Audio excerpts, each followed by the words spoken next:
যদি ডাল চুলকায় তাই আগে সিদ্ধ করে নিয়ে জলটা ফেলে দেবো, তারপর ডাল সিদ্ধ করবো।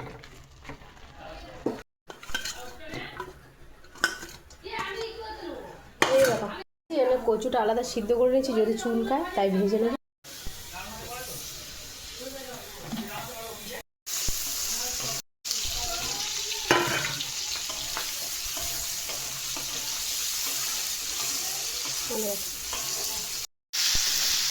সব ভাজা হয়ে গেছে, কচুটা সিদ্ধ করছি এর সাথে দিয়ে দেবো, দিয়ে ভাজবো। ডালের সাথে কচু সিদ্ধ করলে হয়, কিন্তু যদি চুলকায় তাই আমি আগে থেকে সিদ্ধ করে দিয়েছি, জলটা ফেলে দিয়েছি। চুলকালে তো রান্নাটা বেকার হয়ে যাবে না, ফেলা যাবে। এবার ভালো করে কষে তারপর ডালটা দেবো।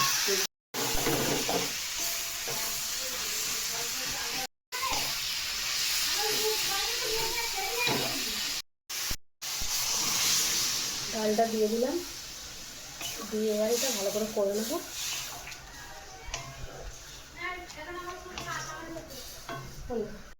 চলো, ডাল হয়ে গেছে, এই যে নামিয়ে নিই। বাসন কত ভর্তি।